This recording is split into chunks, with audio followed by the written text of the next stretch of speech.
Una vez hemos visto los sintagmas, ahora lo que nos queda es meter los sintagmas dentro de las oraciones. Es decir, empezar ya con una estructura mayor que tiene sentido completo. Porque como hemos visto, los sintagmas, cuando decíamos por ejemplo el pantalón de cuadros o cuando decíamos el pantalón nuevo, el sintagma es una estructura, pero es una estructura que no tiene sentido completo. ¿Cuál es la definición de oración? La que tenéis en los apuntes. Una oración es una secuencia de palabras que posee, es decir, que tiene como mínimo un verbo en forma personal. Os recuerdo que los verbos en forma personal son aquellos que no son infinitivo, ni gerundio, ni participio. Si yo digo, por ejemplo, entrando en la habitación, eso no es una oración porque no tiene un verbo en forma personal, tiene un gerundio. Si yo digo, entrando en la habitación, vi a mi padre, eso sí sería una oración porque ya tengo un verbo en forma personal que sería vi. Por tanto, la oración tiene que tener uno o más verbos en forma personal. Puedo decir, por ejemplo, Juan come y María baila. Sería una oración con dos verbos en forma personal. En este curso veremos solamente la oración simple, es decir, la que tiene un solo verbo en forma personal.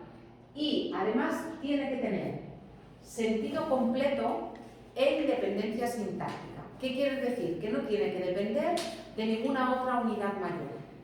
Si yo digo lo que tenéis aquí, el pantalón de cuadros tiene 3 manchas grandes en el bolsillo trasero, esto es una oración, porque tiene un verbo en forma personal, que es tiene, y tiene además sentido completo. Hay una diferencia entre frase y oración, aunque a veces las utilizamos como sinónimos y digamos, esto es una frase, en realidad hay una diferencia. La frase también tiene sentido completo, pero no tiene un verbo en forma personal y por tanto no es una oración. Si yo entro aquí y digo, muy buenas tardes, eso es una frase. Tiene sentido completo, no depende de una unidad mayor, tiene una entonación propia, eso es una frase, pero no tiene un verbo en forma personal, por tanto no es una oración. Pero si yo entro y digo, os deseo muy buenas tardes, como ya tengo un verbo en forma personal, en este caso que es deseo, ya tengo una oración. Esa es la diferencia. La frase no tiene verbo en forma personal, aunque tenga independencia sintáctica y unidad completa de sentido, mientras que la oración tiene como mínimo un verbo en forma personal y todas las otras características que hemos visto para la frase. Esa sería la definición. Además de todo eso, en la mayoría de las oraciones, ahora veremos que hay una serie de excepciones, en la mayoría de las oraciones podemos constituir lo que se llaman, o podemos distinguir lo que se llaman los dos constituyentes inmediatos, el sujeto y el predicado. Es decir, la mayoría de oraciones partirían de este esquema que tenéis aquí y que sería el esquema al que corresponde esta oración que tenéis, la del pantalón. Una oración sería la suma de un sujeto más un predicado. Repito, en la mayoría de los casos. Luego vamos a ver que hay oraciones que no tienen sujeto. Hay pocas oraciones que no tienen sujeto, pero hay oraciones que no tienen sujeto. Como la mayoría de oraciones tiene esas dos estructuras grandes dentro, esas dos primeras estructuras, eso es lo que llamamos constituyentes inmediatos, es muy importante que cuando trabajéis la oración, lo primero que hagáis sea distinguir el sujeto y el predicado. Y para eso lo que tenéis que hacer siempre es buscar el verbo, porque el verbo es el núcleo de la oración. Y una vez tenéis el verbo, luego ya podéis separar entre el sujeto y el predicado. Las oraciones que tienen sujeto y predicado se llaman oraciones bimembres, porque tienen los dos miembros, o también se llaman oraciones personales, a diferencia de las que os explicaré luego, que son las oraciones impersonales, que no tienen sujeto ni lo pueden llevar. Porque si tenéis una oración con un sujeto elíptico o omitido, ¿sí? Si tenéis una oración con un sujeto elíptico o omitido, por ejemplo, comemos en mi casa cada día a las 3, el verbo comemos me indica que esa oración tiene sujeto. ¿Cuál es el sujeto de comemos? Comemos nosotros. Esa oración tendría sujeto elíptico o omitido.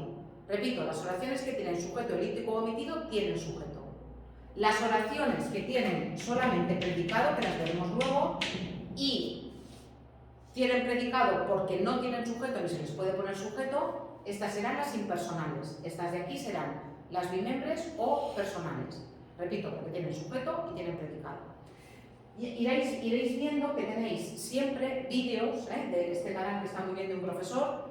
Los podéis ver si queréis, si no con la teoría de clase yo creo que basta, y también con los apuntes, pero si necesitáis profundizar más, siempre tenéis vídeos aquí que os van a ayudar y están muy bien explicados. Son vídeos de 10 minutos, un cuarto de hora, que explican muy bien estas cuestiones. Venga, vamos al sujeto. Vamos al sujeto. ¿Qué es el sujeto de la oración? ¿Y qué tipo de palabra o qué tipo de sintagma es el sujeto? Os lo he dicho antes cuando hemos hablado de los sintagmas. El sujeto tiene que ser siempre, obligatoriamente, un sintagma nominal. Siempre. El predicado tiene que ser siempre un sintagma verbal. El núcleo del predicado es un verbo, el núcleo del sujeto es un sustantivo o un pronombre, un sustantivo o una palabra equivalente. Por tanto, es lo mismo decir que una oración es la suma de un sujeto más un predicado que decir que una oración es la suma de un sintagma nominal más un sintagma verbal. Sería lo mismo. Vamos a ver ahora qué es el sujeto, cómo funciona el sujeto y qué tipo de sujeto me puedo encontrar. Mirad, aquí tenéis, normalmente, vamos a empezar siempre con la definición y luego vamos a ver ejemplos. El sujeto, normalmente se dice, el sujeto es el que realiza la acción del verbo, pero tenemos que tener cuidado, porque el sujeto también puede ser aquel del que se dice algo, no necesariamente el que realiza la acción del verbo, sino aquel del que se dice algo.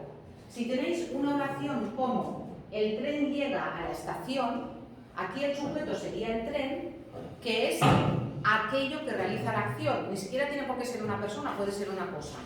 Mientras que en la pared es blanca, estamos diciendo algo, ¿sí? No está haciendo nada el sujeto, sino que simplemente estamos diciendo algo. Tenéis que tener cuidado porque el sujeto no tiene por qué ser de persona, el sujeto puede ser una cosa. Eso sí, el sujeto va a ser siempre un sintagma nominal. De eso no tiene que haber ningún tipo de dudas.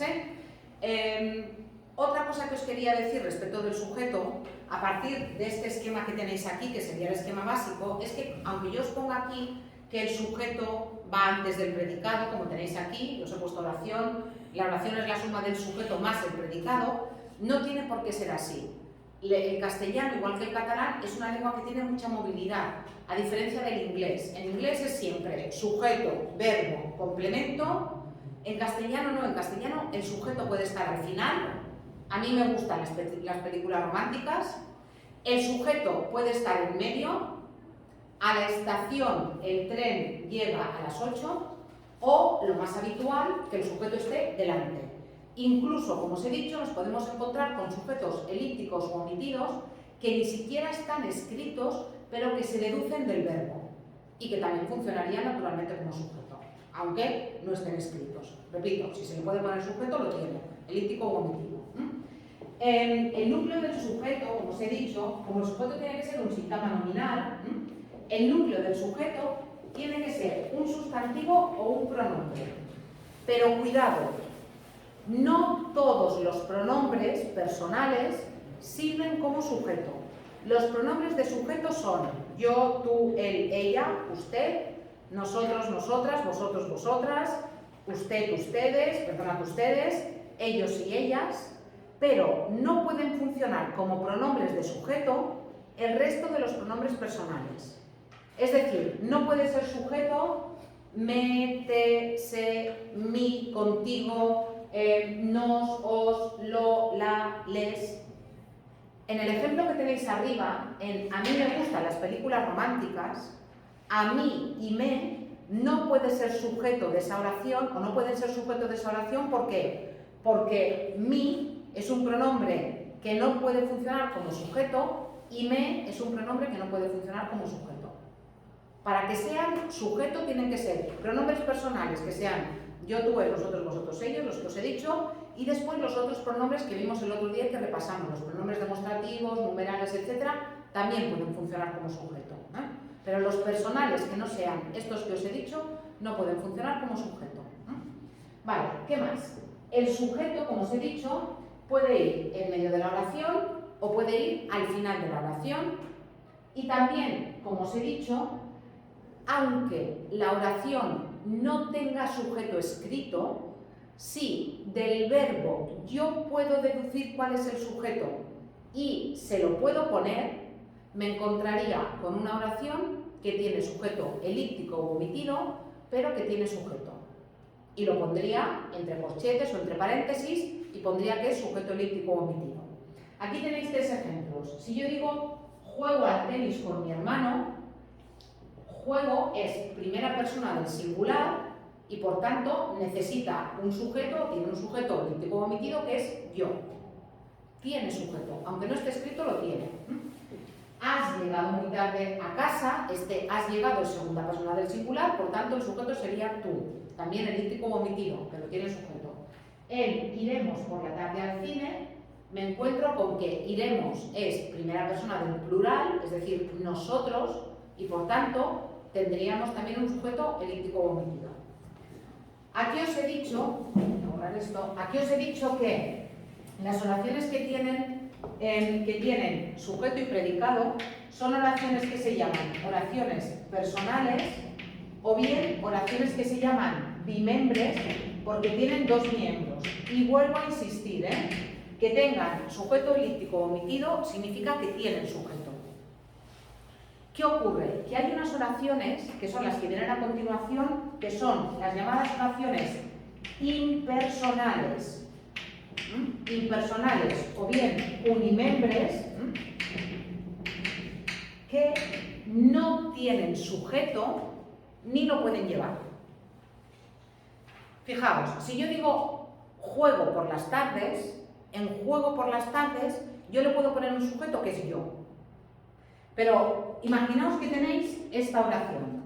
En lugar de juego por las tardes tenéis llueve por las tardes. Llueve por las tardes. ¿Sí? Aquí, ¿cuál es el verbo?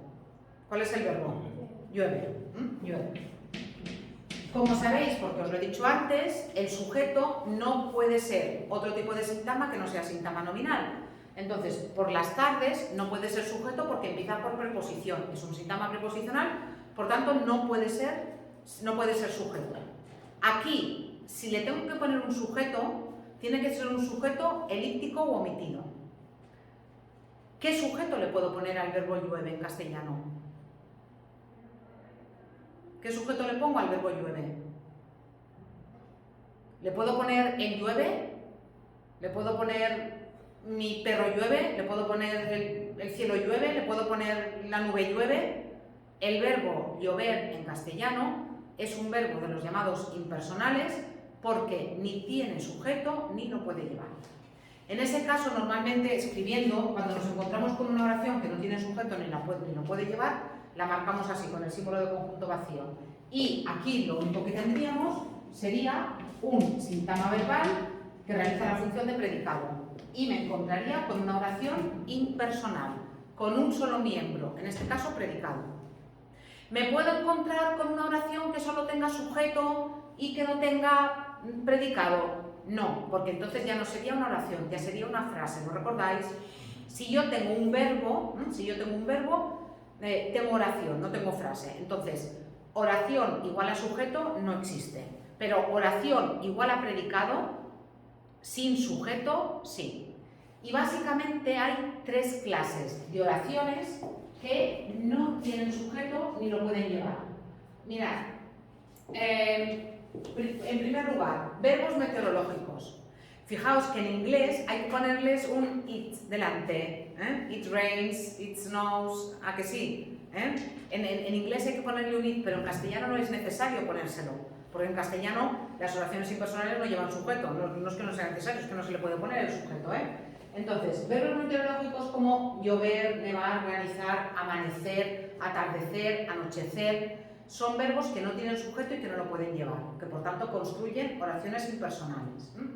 También el verbo haber, cuando funciona no como auxiliar. Si yo digo he comido, evidentemente ahí me encuentro con el haber, pero que está funcionando como auxiliar para crear una forma compuesta del verbo, ¿eh? En ese caso no, pero cuando el verbo haber funciona solo, el verbo haber también construye nociones impersonales. Si yo digo hay un coche en la calle, o hay dos coches en el aparcamiento, o ha habido un accidente en la carretera, o habrá problemas con ese político en el futuro, el verbo haber está funcionando como impersonal, ni tiene sujeto ni lo puede llevar.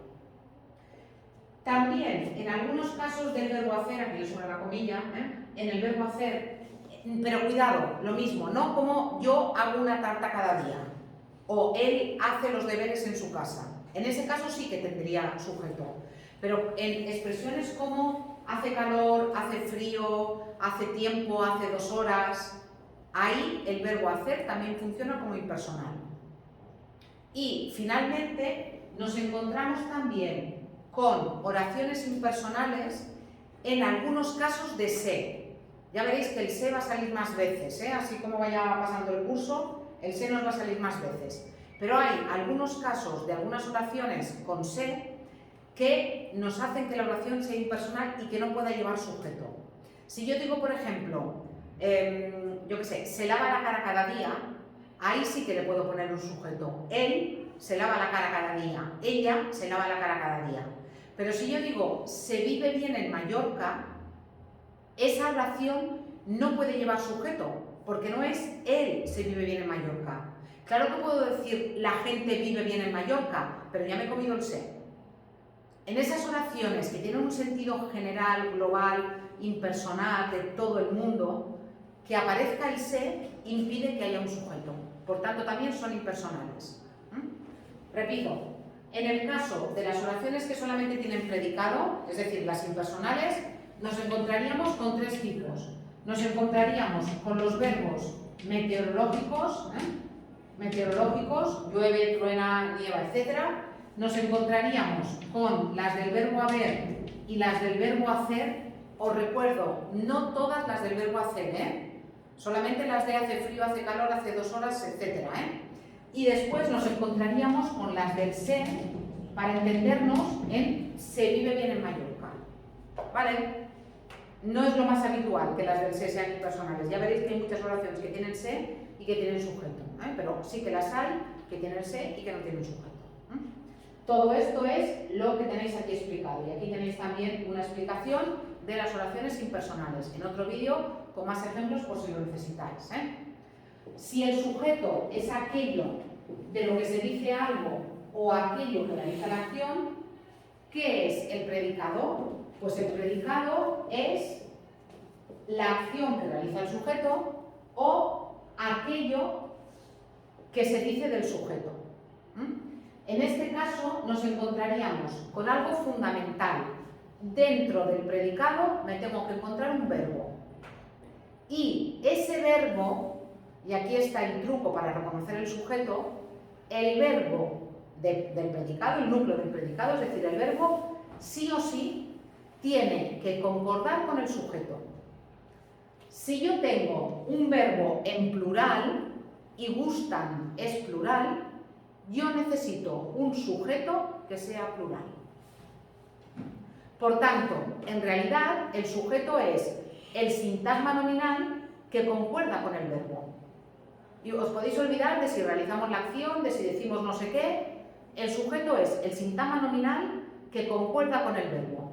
Hasta tal punto que en la oración que tenéis arriba, en a mí me gustan las películas románticas, si tuvierais un verbo en singular, si en lugar de tener a mí me gustan las películas románticas tuvierais a mí me gusta, ¿cómo terminaríais la oración? A mí me gusta la película romántica.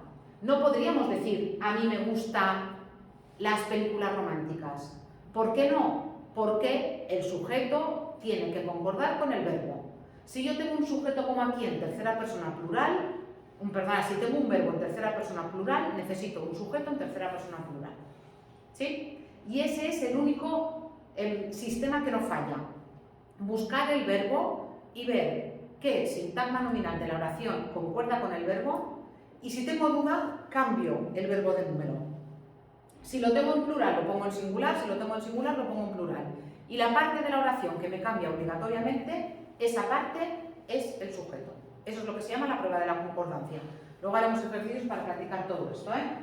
Vale, como os he dicho, el predicado puede estar también delante del sujeto, como tenéis ahí arriba. En A mí me gustan las películas románticas, tenéis que esto sería el sintagma verbal, porque el verbo es el núcleo, que realiza la función de predicado, y luego tendréis aquí el sintagma nominal que realiza la función de sujeto, ¿eh? Pensad que en una oración lo que no es sujeto es predicado, y os podéis encontrar con el sujeto en medio, y a ambos lados os podéis encontrar con predicado a cada lado, ¿eh? No sería extraño, no es lo más normal, pero se puede dar, ¿eh? Venga, ¿cómo localizo el sujeto y el verbo de una oración? Pues como os he dicho, lo primero que tenéis que hacer es buscar el verbo. Una vez tenéis el verbo, que va a ser el núcleo del predicado, lo que tenéis que hacer es localizar el sujeto. Y para localizar el sujeto, ¿qué tengo que hacer? Tengo que, primero, buscar un sintagma nominal. Por tanto, a mí no me vale como sujeto. Por tanto, por las tardes tampoco podría ser sujeto porque es un sintagma preposicional. Tengo que buscar un sintagma nominal que, además, tiene que concordar con el verbo. Si tengo un verbo en tercera persona del singular, necesito un sintagma nominal que esté en singular. Si tengo un verbo en tercera persona del plural, necesito un sintagma nominal que esté en plural, que va a realizar la función de sujeto. María escribe un mensaje. Tengo escribe y el sujeto es María porque concuerda con el verbo. Hasta tal punto que si yo pongo escribe, ya no me vale María, ya no puedo decir María escribe un mensaje. Repito, en estas oraciones que son fáciles no tenéis que hacer la prueba de la concordancia, porque María escribe un mensaje, enseguida veis que el sujeto es María. El lío viene en oraciones como a mí me gustan las películas románticas, que os equivocáis a la hora de encontrar el sujeto si no lo pensáis. En el caso de las oraciones que tienen una mínima dificultad, lo que tenéis que hacer es lo que os he explicado, la prueba de la concordancia. A María le gustan los dulces. Ay, ay, ay, ay. ¿Cuál puede ser el sujeto de esta oración? Lo vamos a hacer por eliminación. Si lo hacemos por eliminación ya nos sale. Ya sabemos que a María no puede ser sujeto porque empieza por preposición. Ya sabemos que le no puede ser sujeto porque le no es un pronombre de sujeto. Pero además, tengo un verbo en plural. Por tanto, a María, que está en singular, no puede ser sujeto. Y le, que está en singular, tampoco puede ser sujeto. ¿Qué puede ser sujeto? Los dulces. Hago la comprobación.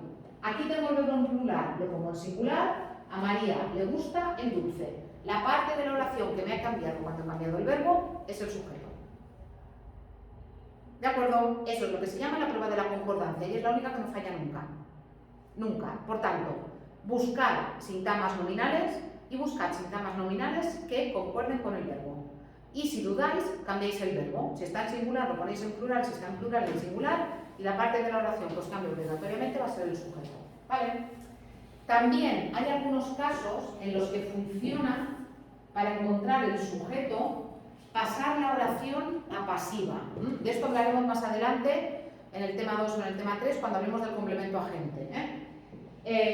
Que es la oración activa, es la oración en la que el sujeto es el que realiza la acción, la radio difundía la noticia, y cuando la oración se pasa a pasiva, lo que aquí era sujeto, aquí es complemento agente, empieza por y sigue siendo el que realiza la acción. ¿Qué ocurre? Que este sistema no siempre funciona, porque para que funcione tenéis que tener una oración que tenga complemento directo. Si es una oración que no tiene complemento directo, no podéis hacer la transformación a pasiva. Por ejemplo, allí no funcionaría. Entonces, este sistema no siempre funciona. El que funciona es el de la concordancia. ¿Vale? Y entonces ahora sí que vamos a hacer práctica. A ver qué tal.